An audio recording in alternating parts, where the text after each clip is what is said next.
All right. Good afternoon, everyone. Good afternoon. Hey, good afternoon, Aura. Good afternoon. How's everybody else? How are you, Aura? And how's everybody else? I see like seven people in the collaborate, and how many are in the in today's forum? Um, I see six people in today's forum.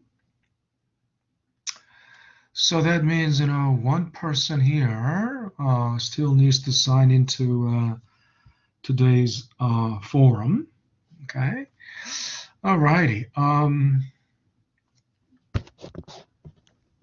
Okay. So I believe as of our last class, let me open up. Um,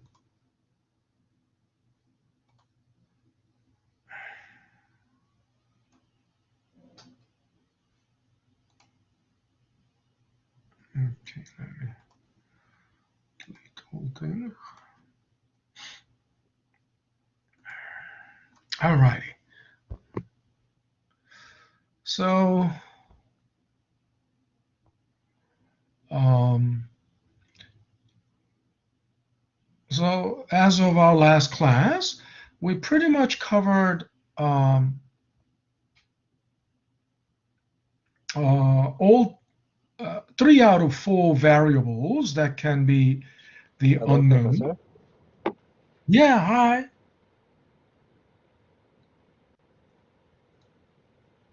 Hello. Um,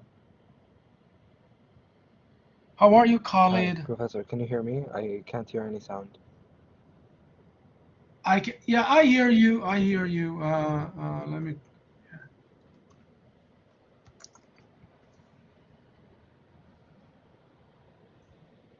Okay. So I'm gonna leave and try to see if my sound can come back because I can't hear Yeah, anything. yeah, yeah, Be yeah. right back. Yeah.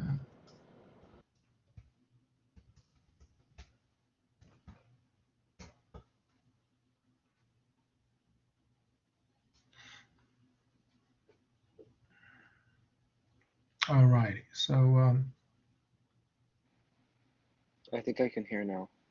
okay, good, good, good. Yeah, Yeah. thank you. Mhm. So, as of our last class, right? Uh, we took care of all these three out of four possible questions that can arise out of uh, this basic uh, or the base formula, right? Base,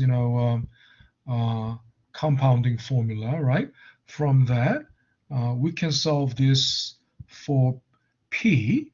We can solve this for R, right? And so we've taken care of these.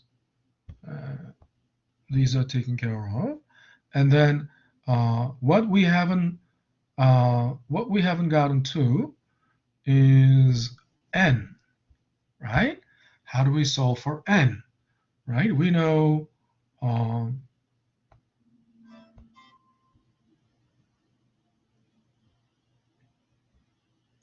basically, we can solve for p by discounting, which is the reverse process of compounding, right?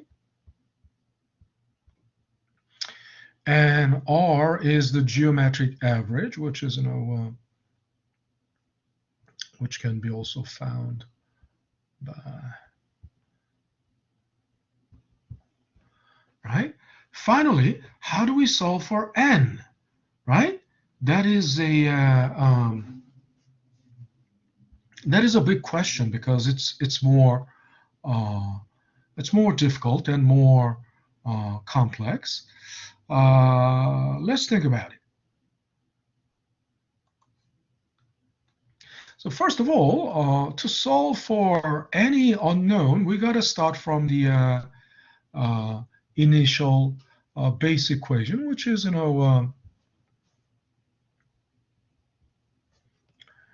fv equals p times 1 plus r raised to n. Okay, and then the problem is that this n is the unknown, right? Now it's a bit difficult thing because normally if we have z equals x times y structure, normally if we have everything is basically, and I've been telling you over and over, we can solve any equation as long as we can simplify, no matter how complex the equation may be, as long as we can simplify to a z equals x times y structure, we can solve for, if it is x, if x is the unknown,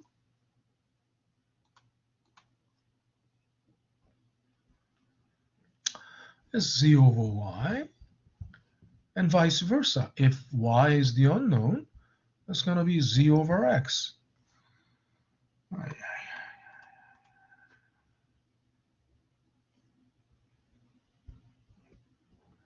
Right? But then, it takes a very sharp analytical eye, right? If you have that sharp analytical eye, you can identify this structure, no matter how complex the equation may seem on the surface, right? On the surface, it may look very complicated, but underneath the surface, right? The big picture, the structural picture should be something like this, and you gotta identify that. But then, in this case, it's not z equals x times y, right? It's more like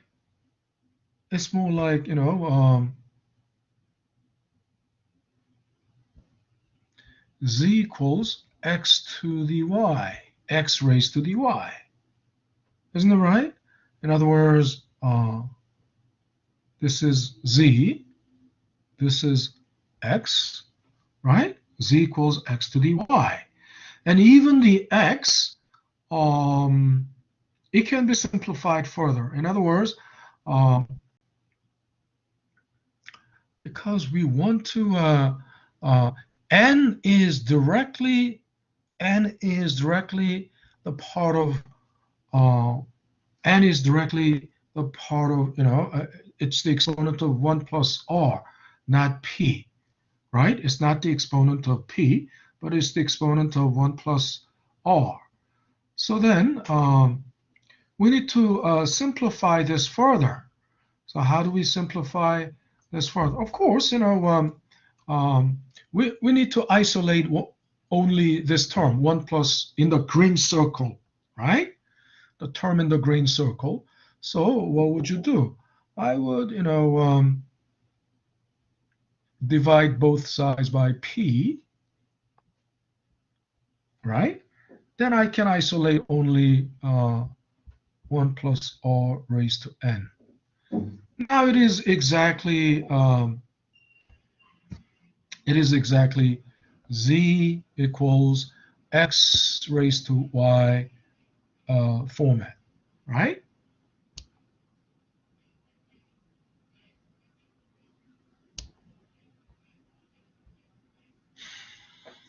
It's exactly this format now, okay? Then next, what do we do?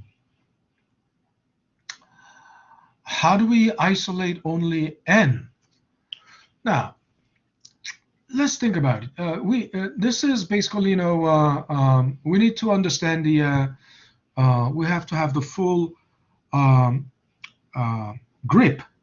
Well, we need to have a full grasp on the properties of power, right? Properties of exponent. So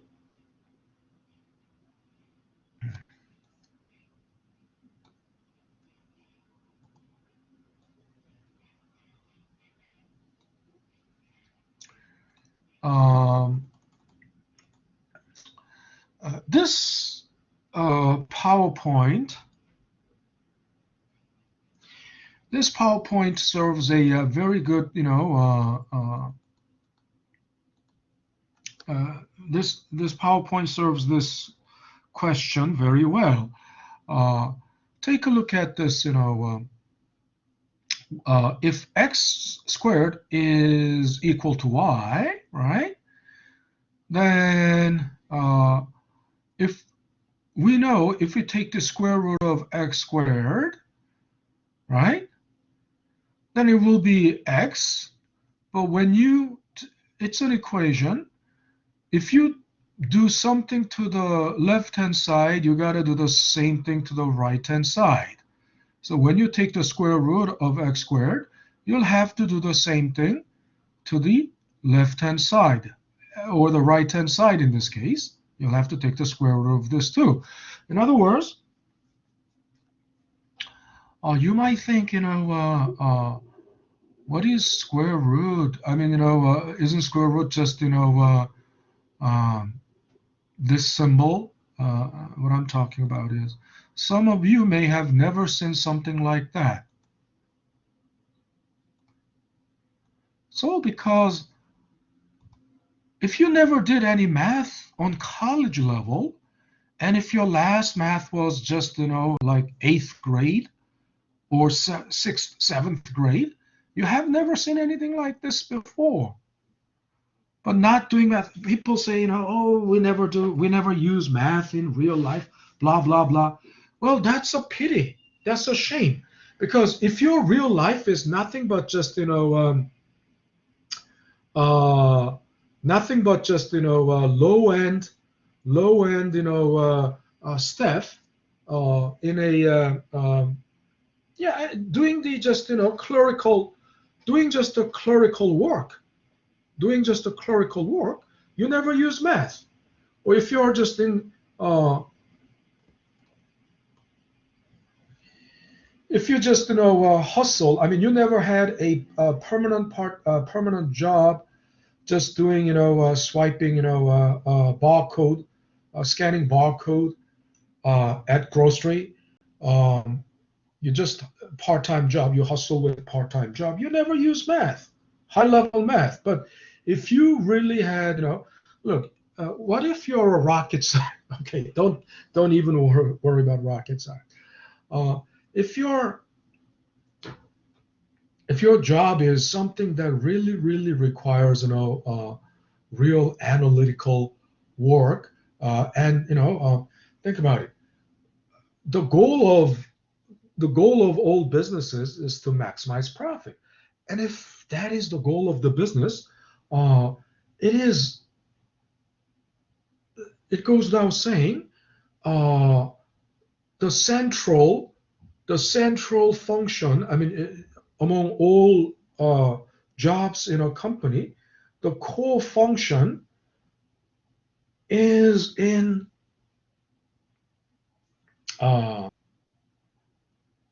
you can say, marketing. People will say it's marketing. But, before marketing, there has to be capital. And how you allocate capital, how you budget the funds, right, which is in the form of financial capital, that role is the crucial part of the crucial, it's like the brain of the company. And then, of course, generally, there is always, a planning, and budgeting department. Planning and coordination is the like the brain role of the business. And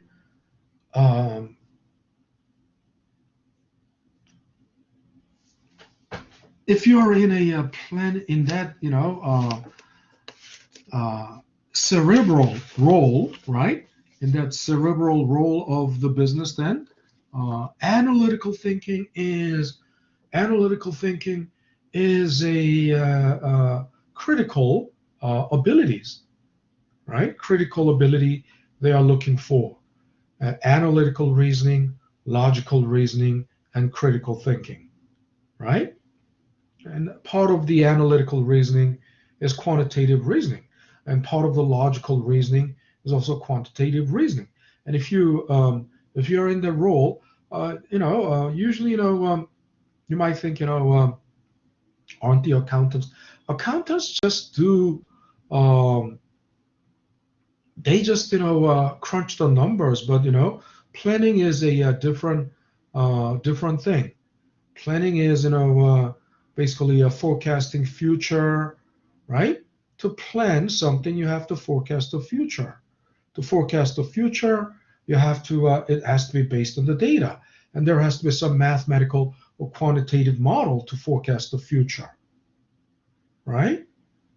So if you're in that kind of role,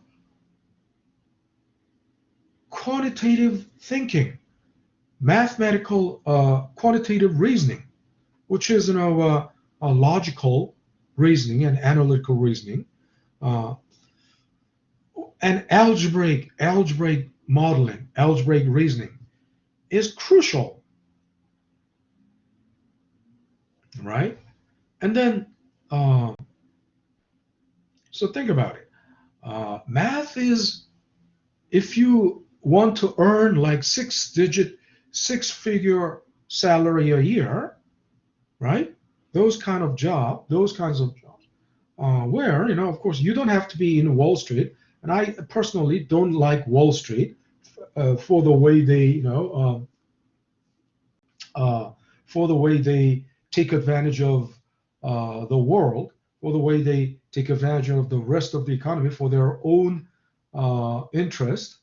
Uh, I don't like Wall Street that much, but basically, you can't deny the jobs they require. If they only um,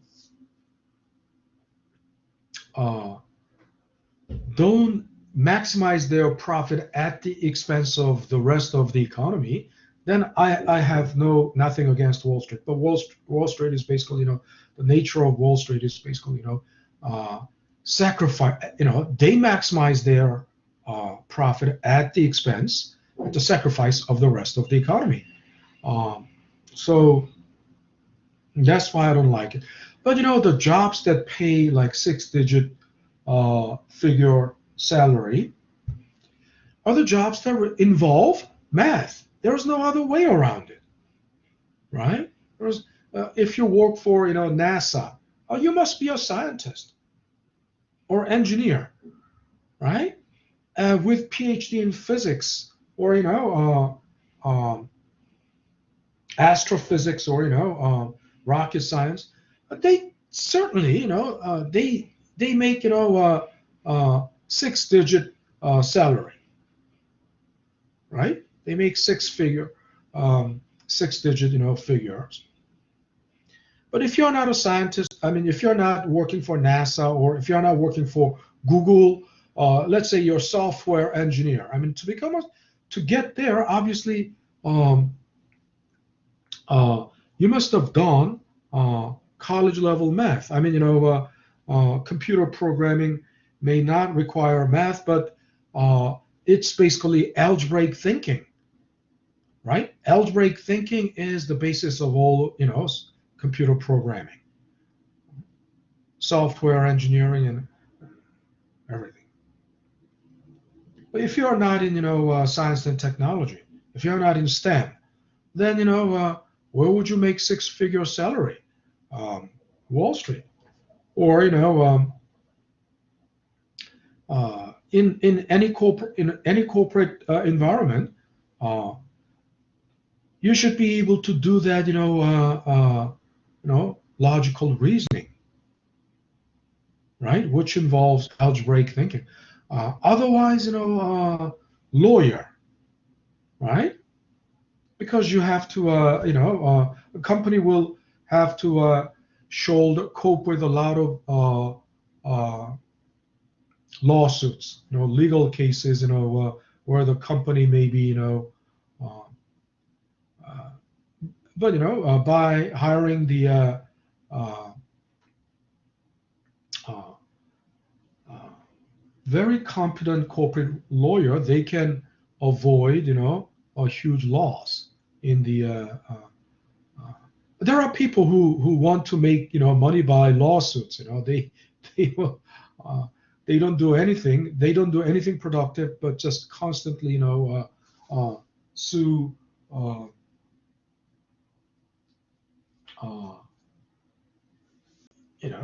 uh, big monies, right? Big corporations.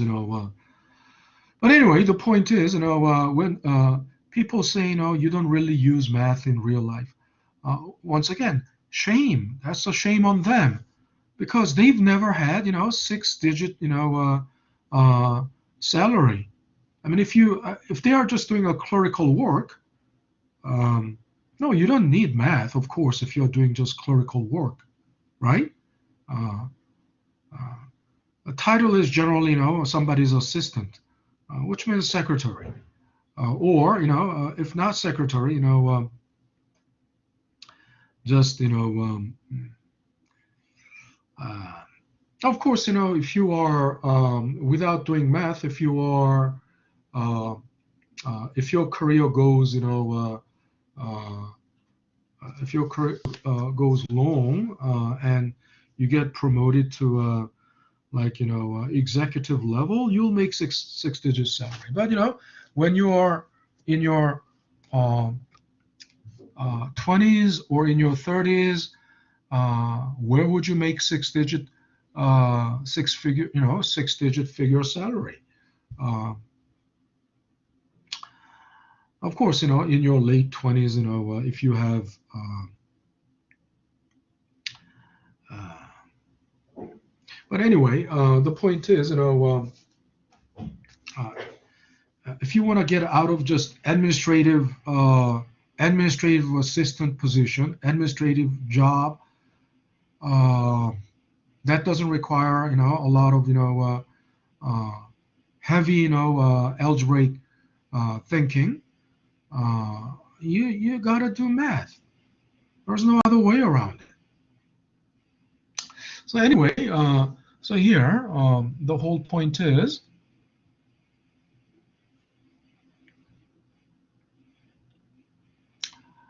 uh, we have now identified z equals x to the y structure, and then it involves exponents. So there's no way around it. We need to know the properties of exponent. One of the properties of exponent is uh, as shown in the exam in the slide a while ago. If you want to turn x squared, let's say y is x squared, and if you want to turn this into you want to turn this into x. What do you want to? What should you do? Well, to do that, you'll have to take square root of x squared, right? You know.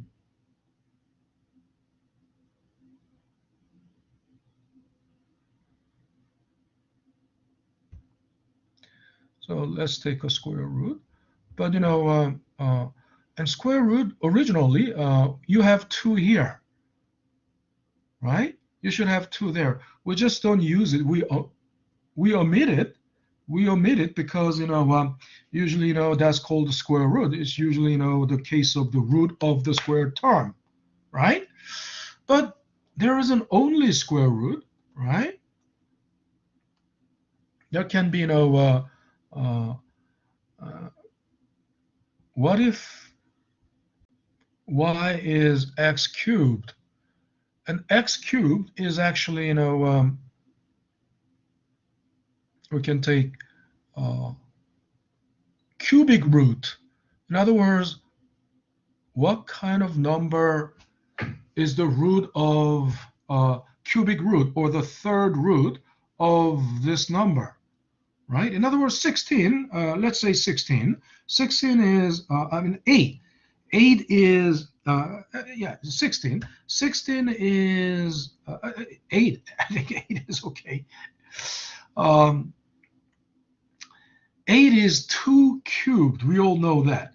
Then the third root of 8, or the cubic root of 8, is 2, right?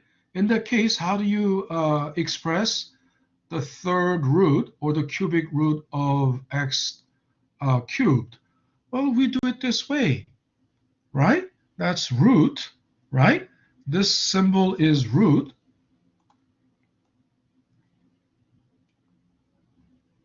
R, right? And then third root or third radical, right? That's what it. So then if it is fourth root, yeah, it's possible, right? Root is in English is called root, but commonly in other languages, for example, in French, root. What is root? In French, they still use, this. In French, math is universal, so this still means root in French. But in French, root is also a word that starts with R. Yes, yes, it's called in French is racine. That means root. But universally, based on Latin, right? Root is radical. Radical means not radical like all those radical riots. Not that radical. Radical means related to root, right? Think about it. In English word eradicate, what does that mean? It means root out. You pull out the root, eradicate. Therefore, right? Therefore, R, right? Eradicate the bad habits, eradicate the laziness, eradicate the irresponsibility, eradicate the sense of irresponsibility, eradicate the unfounded sense of entitlement, or eradicate, right? So where does that word radicate come from? Radical, right? And also they say radical of the word. What does that mean? Root of the word. So third radical, right? There can be fourth radical, fifth radical, right? There can be nth radical, right? It can be any number. But think about it. The way it is written, right? It's not only one way. You can also write it like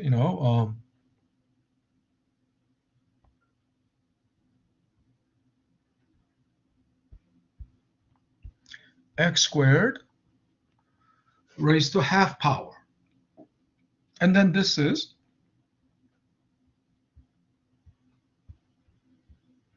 x raised to 1/3. Now you remember anything raised to okay. What is x raised to -1? Anyone? Anybody remembers this? What is x raised to -1? What is the negative exponent mean? What does that? 1 slash x. Yeah, 1/x. Yeah. Who was that? Who said that? Aura. Aura. Okay, Aura, I'm gonna give you 0.25 for that, right? So negative radical, negative exponent means the reciprocal of the number. So we know then x to the -2 is 1/x squared. 1/x squared, right? So and then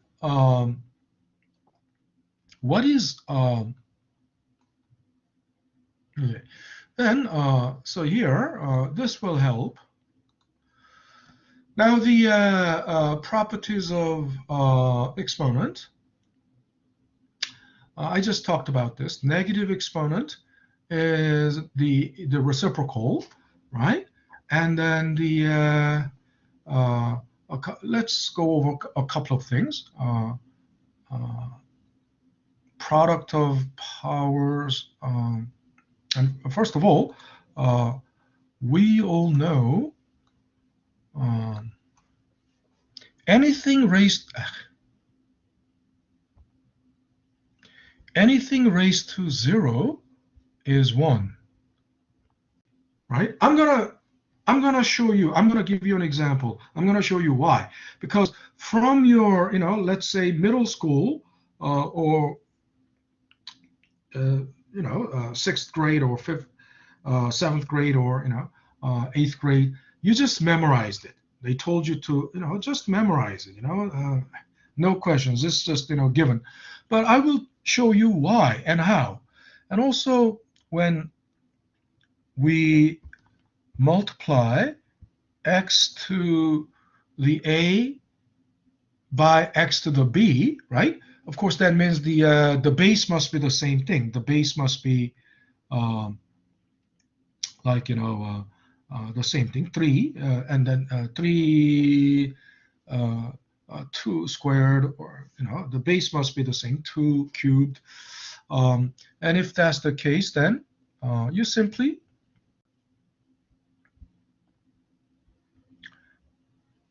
add those two exponents.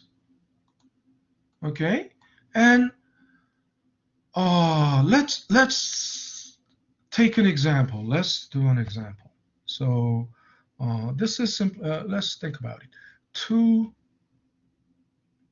squared times 2 cubed. Then think about it. 2 squared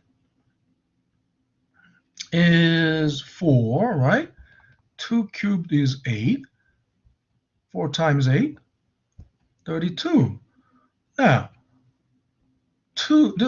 if you use this rule, it's 2 to the 5th. 2 to the 5th is what? It's exactly 32. Isn't that right? So it's quite obvious. And then another rule is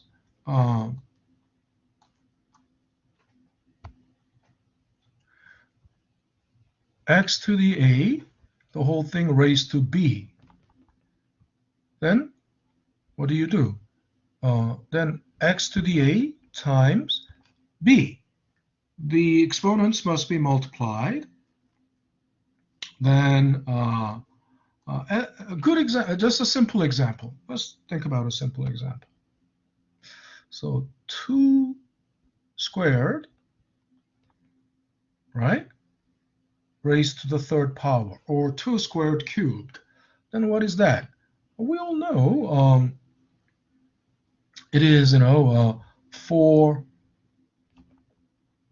cubed, right? And 4 cubed is 64, because it's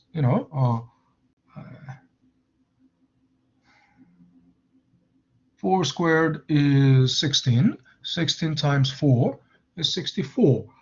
And it's also the same thing as, think about it, it's the same result if you do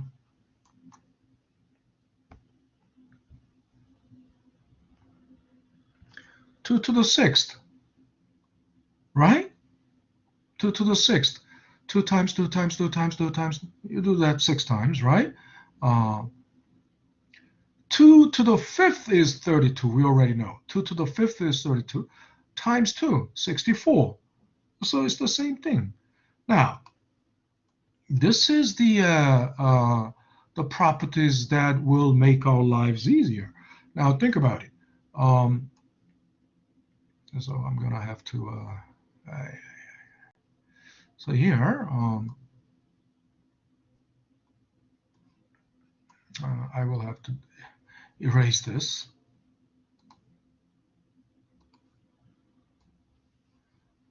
Too bad, I have to erase. But we now know, okay, this can be then 2 squared times 1 over 2, right? Then what happens? 2 times 1 over 2 is 2 over 2, so it just cancels out, becomes x. Isn't it right? Also, this too, right? X cubed times 1 over 3. It's 3 over 3, which is 1, so 3 cancels out, becomes x. In other words, that's what taking the second root, taking the square root, or taking the third root means. You are taking the square root of x squared. And by taking the square root, you're doing this, so you arrive at x. That's how you can take the root sign out. Also, the third root, you're doing the same thing. That's how you can arrive at x. And then we can generalize. So then we can generalize that if y is x to the n, right? Then if you raise this to the 1 over n, it will become x. But that's only the, if you think about it, that's only the right-hand side, right? What you did is what you did to the right-hand side. But then this is an equation. Equation means, whatever you do to the right-hand side, you must do the same thing to the left-hand side too. I mean, otherwise the equal sign cannot hold. So what do you need to do? You will need to raise the left-hand side also by 1 over n. In other words, without doing the same thing on both sides, you cannot free this,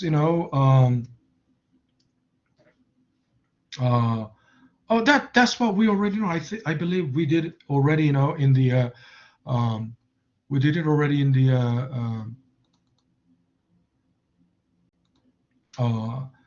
the formula for R. But now, why did I do this again?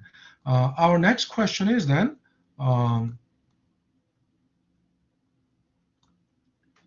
so let me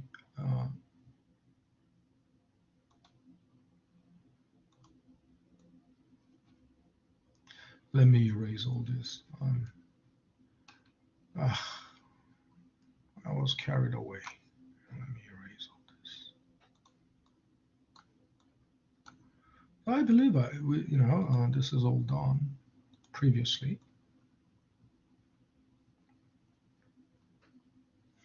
And nobody ever mentioned, that we did this before. So our question is now, how do we isolate this n? Now,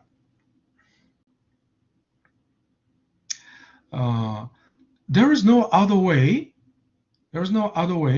But using the log or logarithm.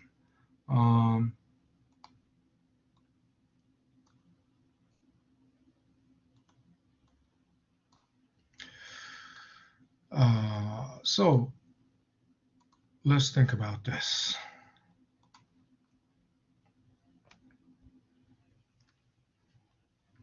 When we have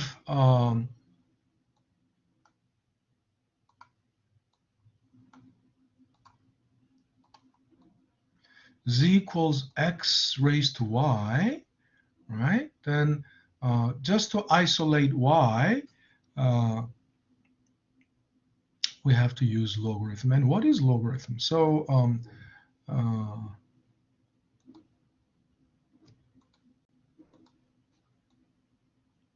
we all know, it's not, we all know a very basic concept of logarithm. First of all,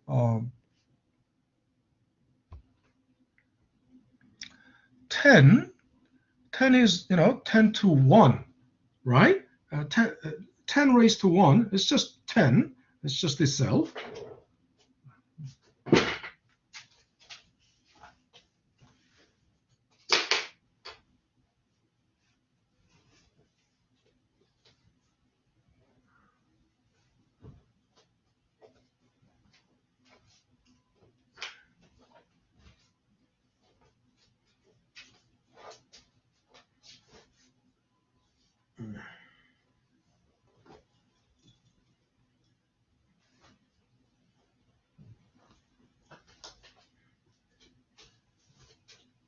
Okay.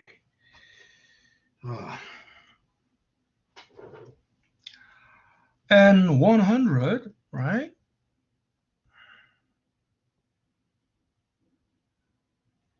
is 10 squared.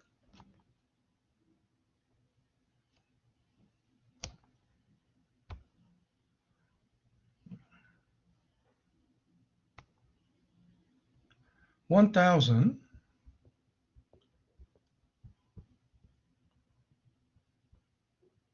10 cubed, right? We all know that. And 1,000,000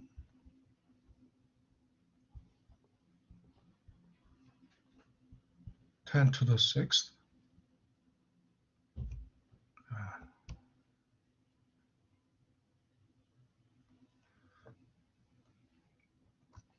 And 1,000,000,000 10 to the 9th. 9 zeros, right? And all you need to look for is number of commas. If you see 2 commas, 1 comma, that's 1,000. 2 commas, million, right? 3 commas, billion. And the billion is, of course, 10 to the 9th. Now,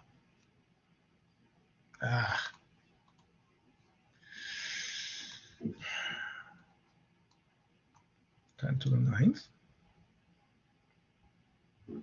Okay. And then there is a way to write, if we know that the base is all 10, if we know that the base is all 10, we can just omit the base and just express these numbers by their exponents. In other words, that's what the logarithm is. Let me get,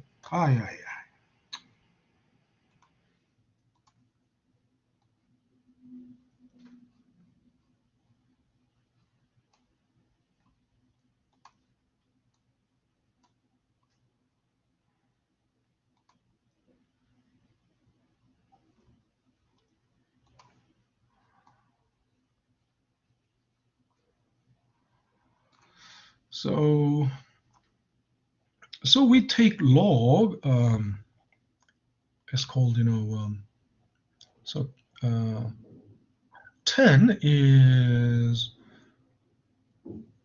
base 10 log of 10, which is 1, because it's, 10 itself, right?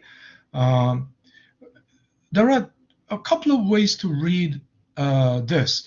It can be read as base 10 log of 10 or log of 10 to base 10, right? Either way, it's fine. Log of 10 to base 10. And this can be read as base 10 log of 100, okay? Or log of 100 to base 10. And then that's, we all know it's, 10 squared. And since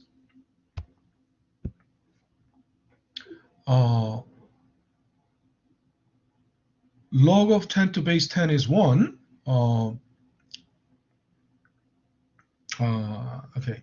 before that, we write, when you write it this way, base 10 log of 10 squared,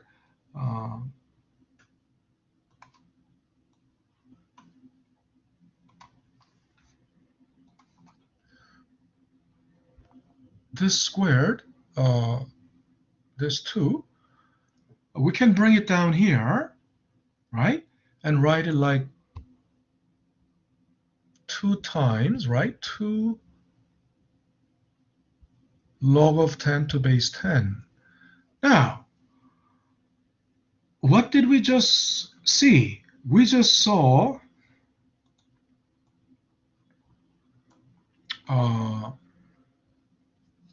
the power function, right? This is basically, the specification is, something raised to power, right? We just saw that the power function turning into multiplicative function, right? Multiplicative, because, now it is 2 times log of 10 to base 10. And since we know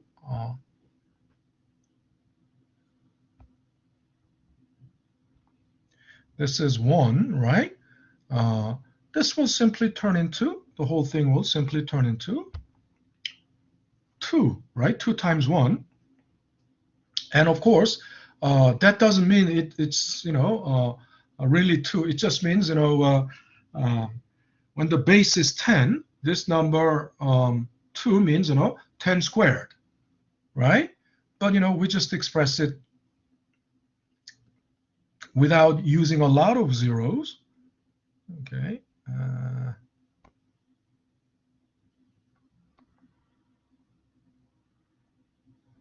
It's 2, right?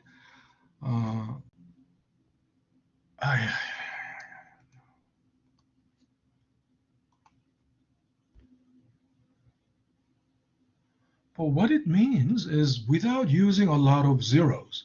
For example, all of these require a lot of zeros. I mean, 100, 1,000 is not a big deal, right? 1,000, it's log of 1,000 to base 10, or which is, log of, 10 cubed to base 10. So it will be 3 times, right? So annoying. 3 times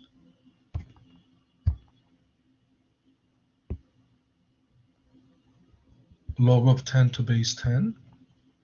Okay. And just like that, 1 million is base 10 log of 10 to the 6th power, then the 6 times, right? Base 10 log of 10, which will become 6, right? So in other words, everything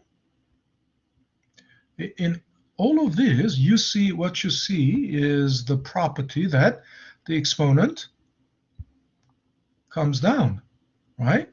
And then it becomes, so what do you see here? The exponent, what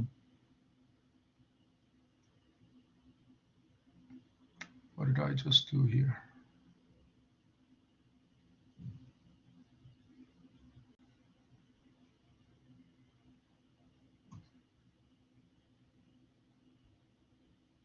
Right? What used to be here, right? That 6, what used to be there,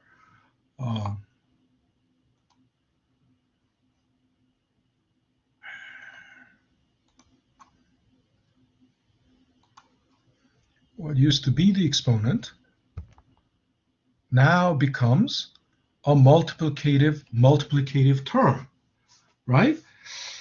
In other words, we can generalize this whole thing like, here, we had,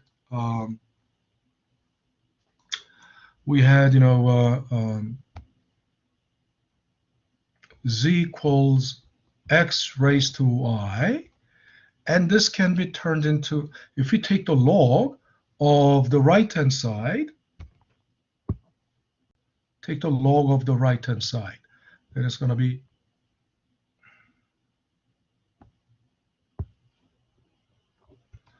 log of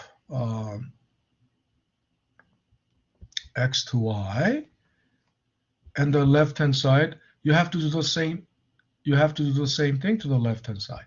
Left-hand side will be log of z. And then the right-hand side can be rewritten as y times log of z, log of x, y times log of x. So think about it. What is so special about it? What's special is what used to be a power function is now a multiplicative function, right? In other words, what used to be z equals x raised to y is now z equals y times x. Of course, it's log of z equals y times log of x, right? In other words, we turned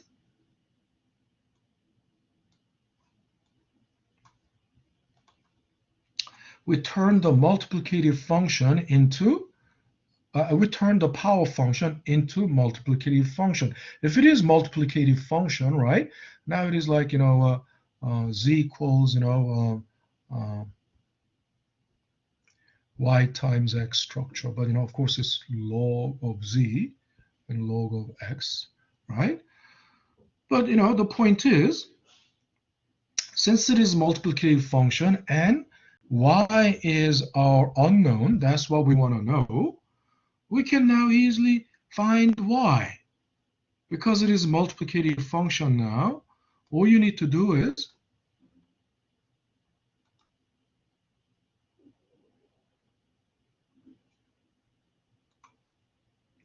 what do you do? Y equals log of z over log of x. Okay? By doing this, we can find y. Okay? Does it seem complicated? Huh? Don't lose the perspective. The perspective is this is like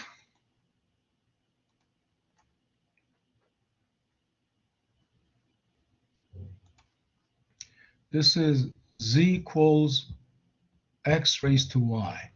But by taking the log on both sides, right? Log of z, and this becomes y times log of x, right? And then we can easily solve for y, right? We can easily solve for y.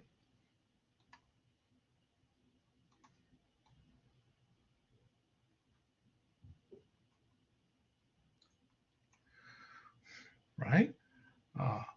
And what was z? That means, z was fv over p, right?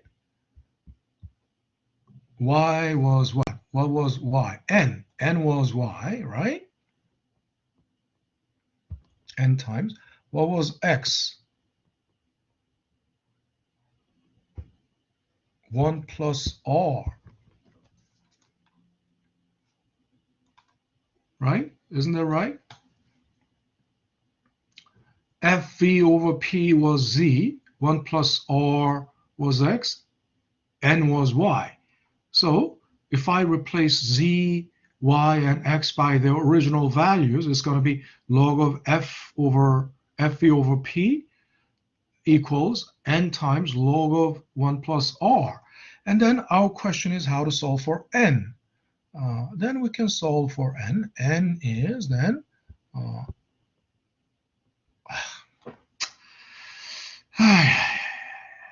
me do this again.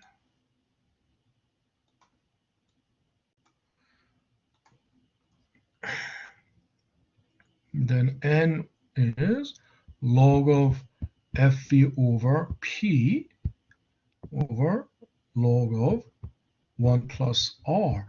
And that way we can find n. but the point is, so that's the formula. But then next question, next question is, so we take, we want to, so let's take, log to base 10. But then the question is, we don't know what this FV over P will be. And it's clear that 1 plus R, think about it, 1 plus R is a number that is between 1 and 2. It's like 1.05, 1.1, 1.07, 1.03, or 1.1, 1. So in other words, how can you take the log of our next question is then, how can you take the log of a number that is, at best, somewhere between 1 and 2, right? How do we take the log of, that number to base 10, right? It's not impossible. I mean, calculators can do that, but that's not, that's not the point. Again, we don't know what if this one, what comes also, if you take base 10 log of, FV over P, suppose FV over P is some powers of 10, like 100 or 1000 or, 10,000. Well, we can easily mentally, we can do the mental math, and we know, it's going to be 4 or it's going to be 3. But there is no, in reality, there's no guarantee unless the numbers are conveniently, like, FV is uh, FV is 10,000 and P is 10. The ratio will be 3 then. I mean, the ratio will be 4. Uh, but those things cannot, even if it is 4, right? If it is 4, that's not powers of 10. I mean, if it is like 10 to the fourth, like 10,000, then we can mentally do the math, but there's no guarantee there will be powers of 10. So the next big question is, can we use the log to base 10? Technically, yes, but it's going to be difficult to visualize the number, right? Of course, the calculators will execute the calculation, so we can be free from that. But that won't be a very good. That won't be a most ideal way. And there are many different types of logarithms. There are many different types of logs. So, which one is the most appropriate? We're going to talk about it after the break because the time is already 2:01. So it's well past the time for our break. So we're going to take a 10-minute break and reconvene at 2:11.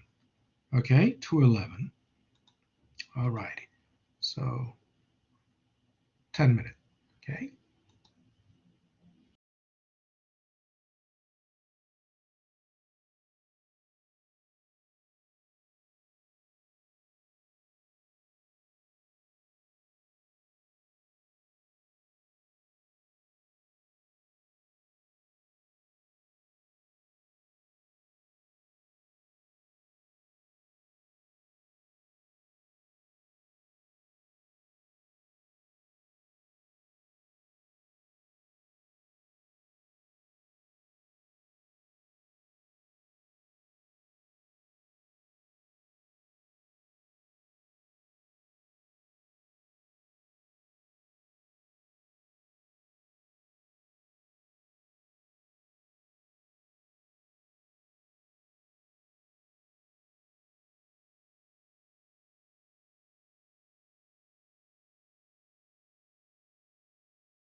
All right, we're back. We're back.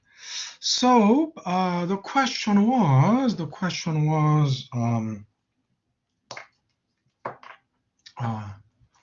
basically, can we um,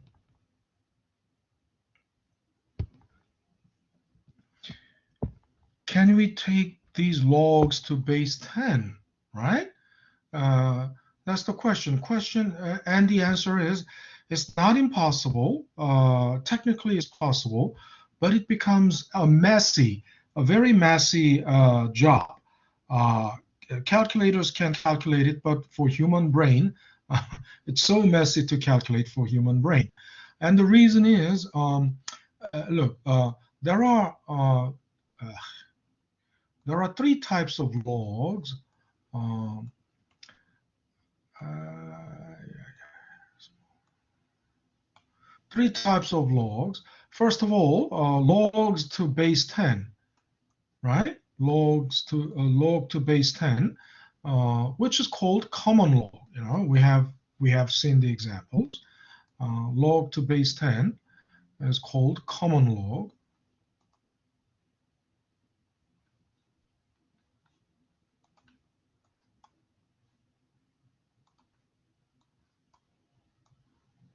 Ah, why do I keep doing this? It's called common log. And then most common types of logs are either,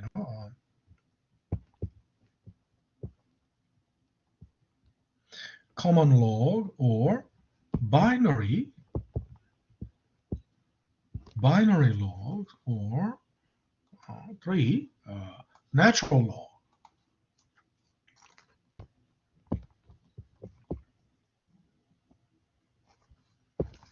Okay, we know common log is the log to base 10.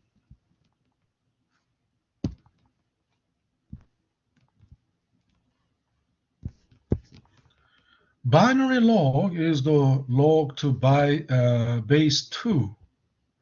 But then, in case of binary log, just like in the case of common log, if x is the powers of 2, like 4, 8, 16, 32, 64, it will be very easy to mentally work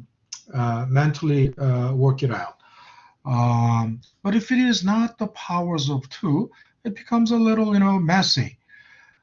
However, natural log is a log of x to base e. And what is that e? And here comes the Euler's number, right? E is called Euler's number, and it's the base of the natural log. And so what is E?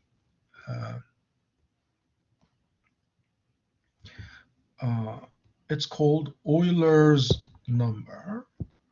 It's already done in the main lecture, so this is, you should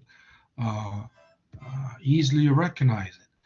And Euler was a 18th century Swiss German, or should I call it German Swiss, because there are, in Switzerland, it was French speaking region, cantons, German speaking cantons, Italian speaking cantons, and there's, old Roman language that still remains there, old Latin, which is called, Romansh. Um, uh, so it must have been it was a dialect of Latin in the Roman times. But anyway, yeah, German-speaking region, German-speaking cantons of Switzerland. So Euler was, it's pronounced Euler, right? In honor of his, German heritage. You don't call it Euler. I mean, if you call it Euler, you are, in a way, either, being disrespectful, deliberately being disrespectful to his German heritage, or either that or ignorant, right? But anyway, Euler discovered this number, and this number is an irrational number. Irrational number means a number that actually Euler's number is 2.718, and it keeps on going without repeating. I mean, not the same number repeating at all. Now, just like pi is 3.14, and it keeps on going. And they are called irrational numbers. How can the numbers be rational or irrational? In that sense, when we say a number is rational or irrational, that means it can be in a finite ratio. It can be defined by a finite ratio. Meaning, a finite ratio is something like this. We all know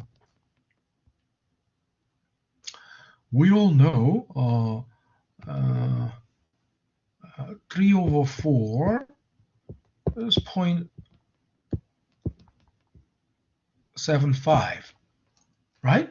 There is a definite ratio, right?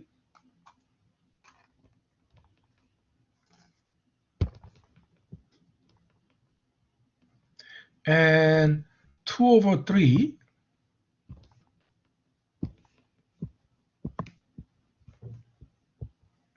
is 0.6666, and it keeps on going. It's repeating. It's all 6. 6 is repeating. At least in this case, you can round it at somewhere because it's 6. You round it to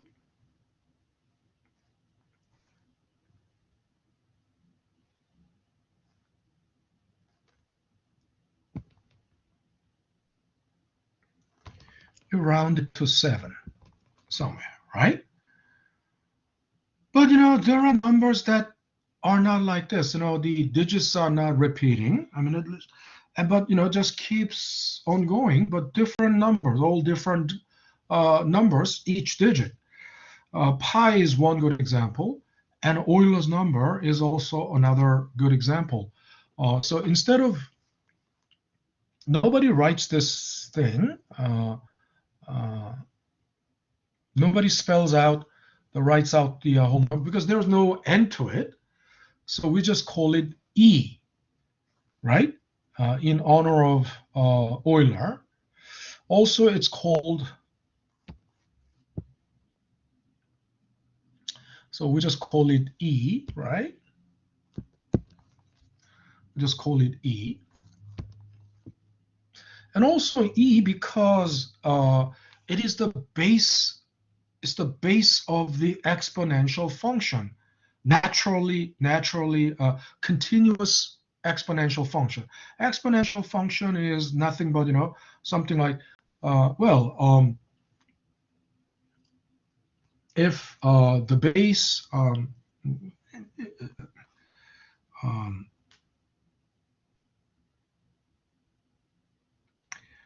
suppose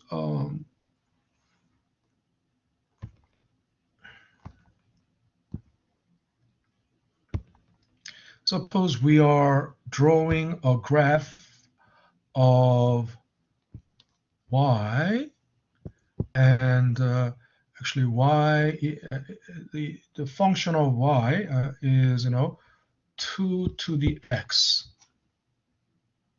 right? Then think about it. What does that mean? If x is 0, it will be 1. Anything raised to 0 is 1, right? Remember? If anything raised to, and I will put it,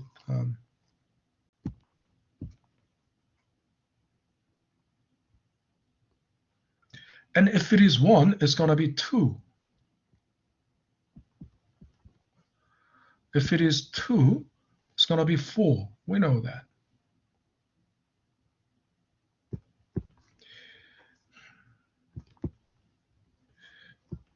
If x is 3, it's going to be 8.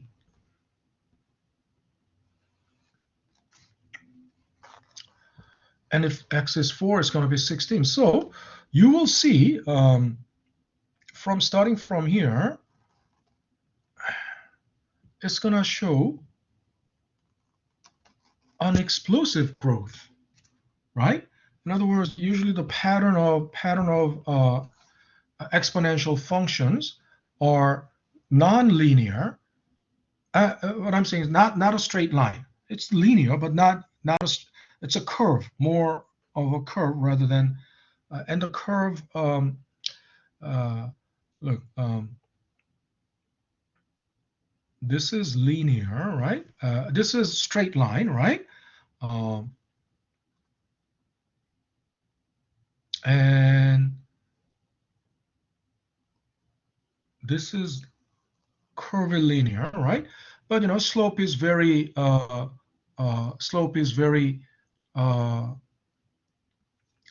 not slow, but slope is rather flat. Slope is not very, but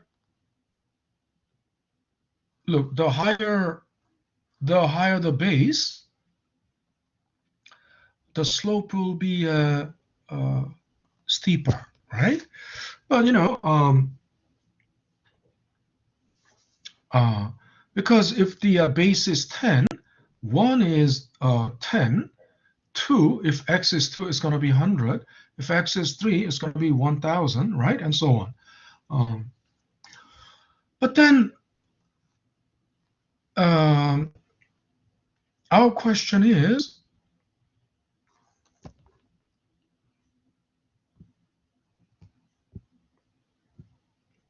why is this necessarily the base of the natural law?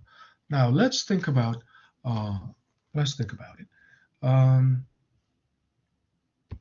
So suppose we all know what is this?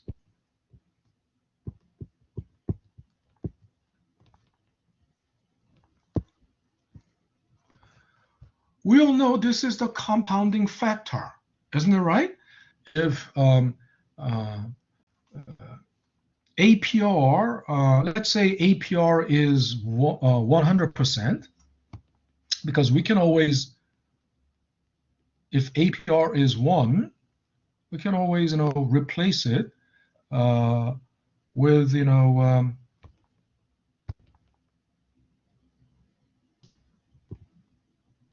the actual APR later on. But what this is showing you is how many times m is the compounding frequency per year. So if m is 1, annual compounding, right? If m is 12, monthly compounding, we all know that. If m is 365, daily compounding. Now, and if APR is 1, that means 100%. That means the money will double, right? If you put $10,000 in the bank, 1 year later, it will double. Next year, then 20,000 will double, because 100% return means doubling, right? Doubling the money. So our question is now, then what if for all practical reasons we don't use m no more than 365 for m, right? Daily compounding, 365.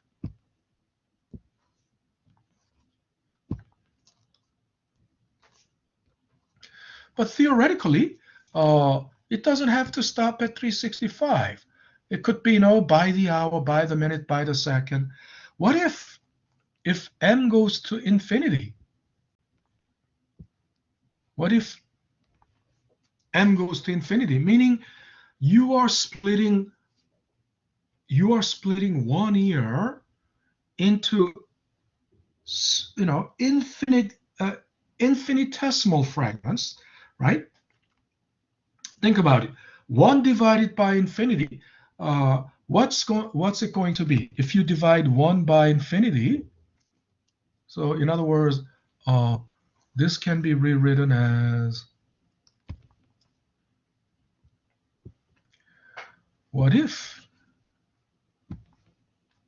m goes to infinity? It's going to be written as 1 plus 1 over infinity raised to infinity, right? Then our question is, what do you think this number will be? What do you think this number will be? 1 over infinity. Anyone? 0. Oh, yeah. Who? That's very logical. Who was that? Aura. Aura. So you're going to get another 0.25. It's not actually 0. It will be close to 0.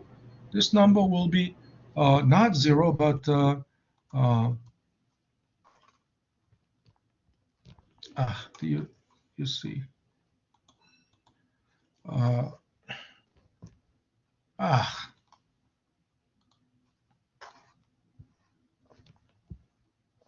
This means, approximately equal to, right? Close to 0, but not exactly 0. 0 can only be 0 if it is the numerator is 0, right? You divide any number, you divide 0 by any number, it will be 0. But if you divide 1 by infinitely large number, it will be close to 0, but not exactly 0. Think about it. Why do we do that?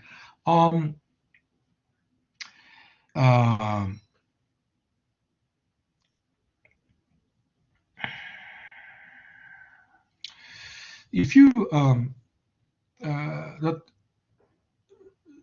the time is actually, we can think of time as continuous, right? Continuum. But when we say compounding happens once a year or once a month or every 6 months, I mean, those units like year, quarters, months, days, hours, minutes, seconds, these are all discrete units of time, right? Isn't that right?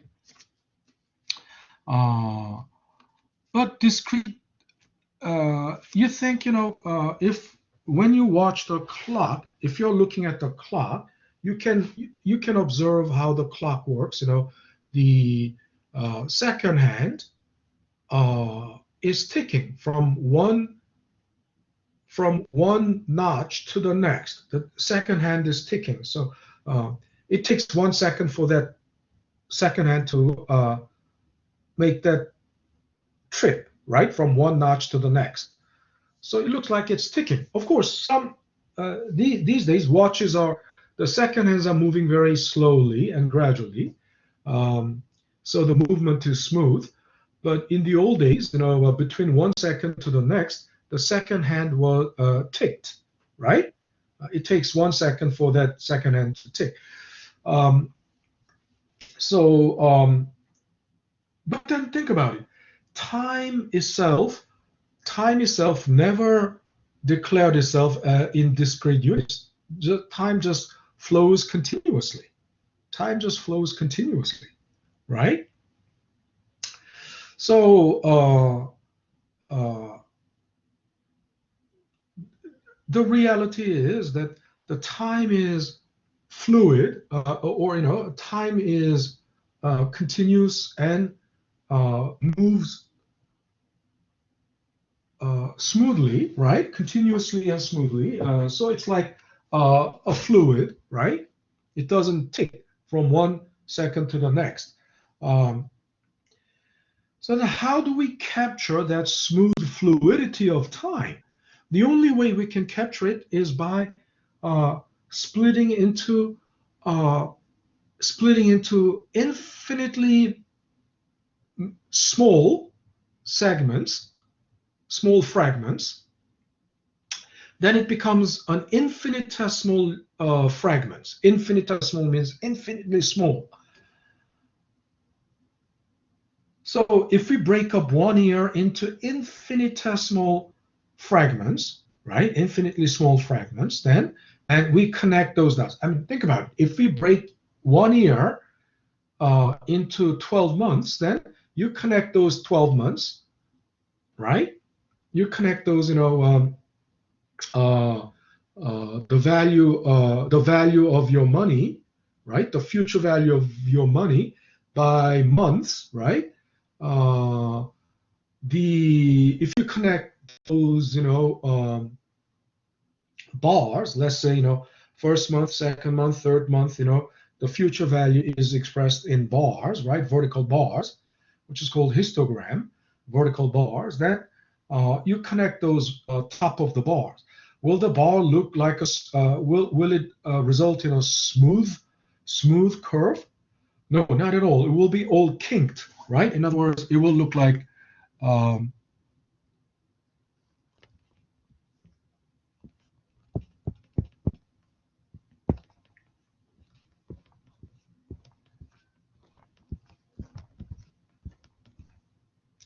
and connect. Suppose you connect those. It looks like this, right? Makes sense. It's not, but if you break it down into smaller, fragments and connect those, then it will look smooth, right? So to capture the smooth fluidity of time and the resulting outcome, to connect them, you know, ultimately smooth fluidity, then we'll have to split time into uh, infinite, infinitely small fragments, and then let's think about it. So this number, the number in this parenthesis, will be a number that is slightly greater than 1, right? Like 1.00000, infinitely zero, infinitely zero, infinitely zero, infinitely zero, and 1. Make sense? It's just barely greater than 1. Barely. I mean, if this thing is perfectly zero, 1 over, if 1 over infinity is perfectly zero, we don't have a problem. If this thing is zero, if it's zero, the whole thing will be just 1. Isn't it right? 1 plus this thing will be 1. And then if you raise it to infinity, it will still be 1, because 1 times 1 times 1 times 1 times, no matter how infinitely times 1, it will still be 1. We have nothing here then, it's just 1. But the problem is, if we raise it to, this thing is not exactly 1, it's slightly greater than 1, and you raise it to infinity, what's it going to be? You're raising a number that is slightly greater than 1, raising it to infinity, right? You're raising it to infinity. So if you raise a number that is slightly greater than 1 to infinity, what's it going to be? Anybody? It's a logic, right? It's not math. I mean, there's no number. I mean, it's still mathematical logic, but there's no number. Without any numbers, we don't need number. But logically, we can deduce this. We can.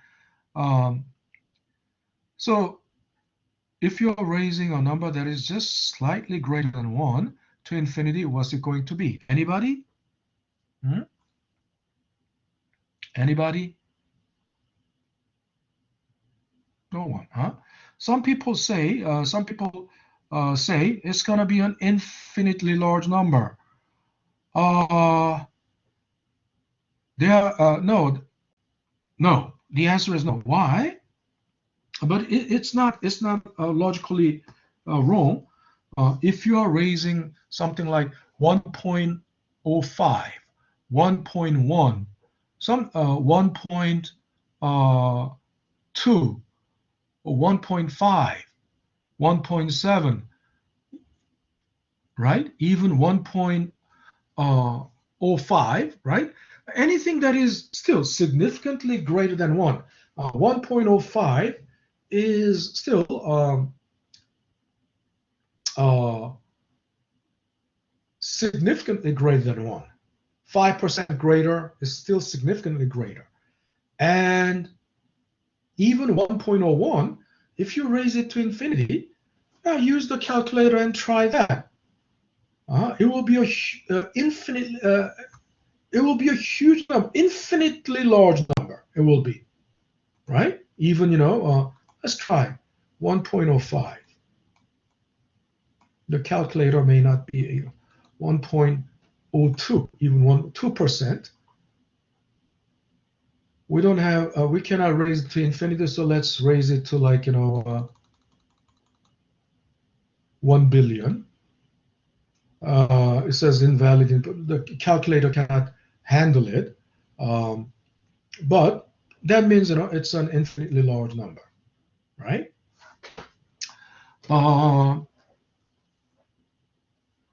But if you raise this number, which is just slightly greater than 1, 1.00000, infinitely 0, infinitely 0, infinitely 0, and 1, right? If you raise it to infinity, then it reaches the, it comes to, this whole thing comes to 2.718 something something, right? That's the Euler's number. In other words, let's do this.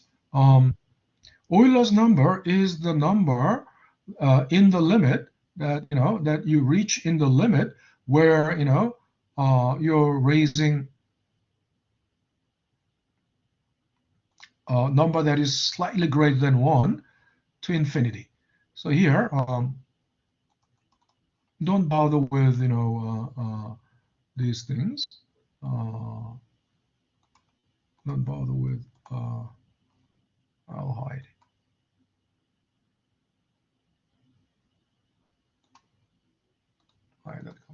So let's say interest is, here's the thing.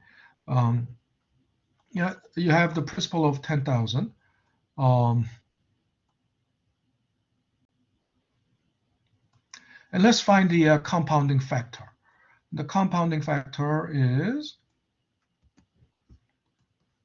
first, and we don't even need this because we just need 1 year, right?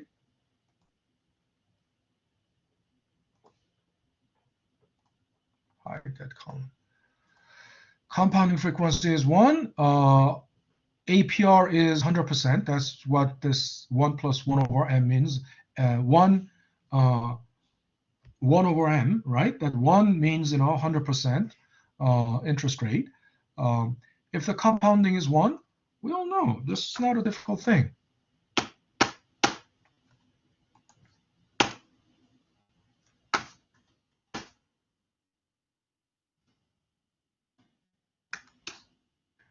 Over n raised to n. It's just 2 because 1 year later the money will double because interest is 100%. But as the compounding frequency increases, right? 365. You see, it doesn't grow that much. It all just gravitates towards 2.71 something. Let's keep going. Compounding frequency is 10,000, 100,000, 1 million, 10 million. Do you see the trend? The trend is that, or the tendency rather than trend. Do you see the tendency? The tendency is as the compounding frequency grows, exponentially, right? The ultimate compounding factor, which will lead to the future value, right? The ultimate compounding factor will not exceed 2.178. It all centers around 2.718 something, something, something, right? So even if you raise it to infinity, it won't deviate much from 2.71828, right? So in other words, this is a number that you reach in the limit, and uh, the Swiss-German mathematician Euler first found it, hence it's called Euler's number. And why is it important? It's because it can be, I told you, it is the basis of the natural log. And what is the natural log then? It's the base of the natural log. Natural log can take any number, right, for log. In other words, any number can, you can take log of any number to base e. Why? Because this is a number that is, not discrete. This is the basis of the number that is continuous, and it is based on the number that is slightly greater than 1.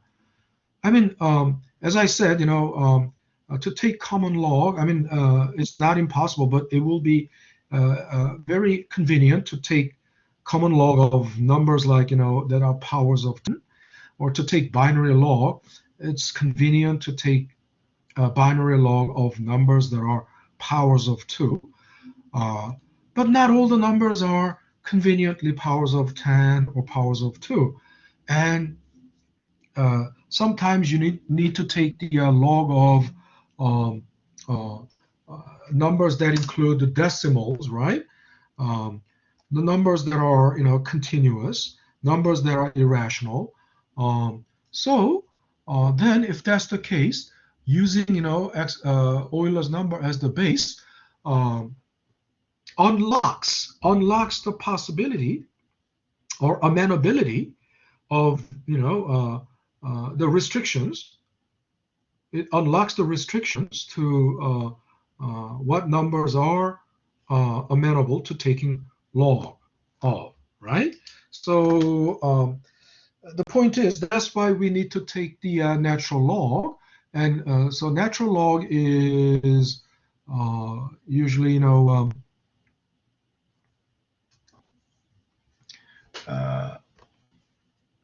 so the natural log is, so here, the point is, we find n by taking log of both sides, but what kind of log? We have to take the natural log.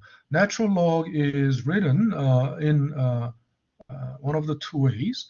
Of course, so let me rewrite the whole thing.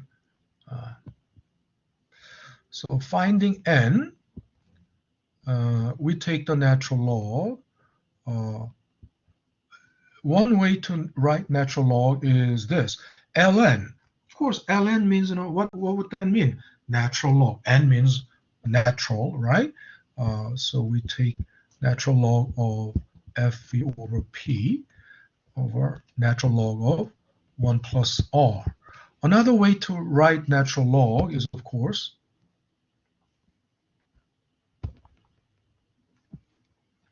log of x to base e. You can write it either this way or this way. Okay, so the whole point is, this is the way we find the n, and we take the natural log. We need to take the natural log.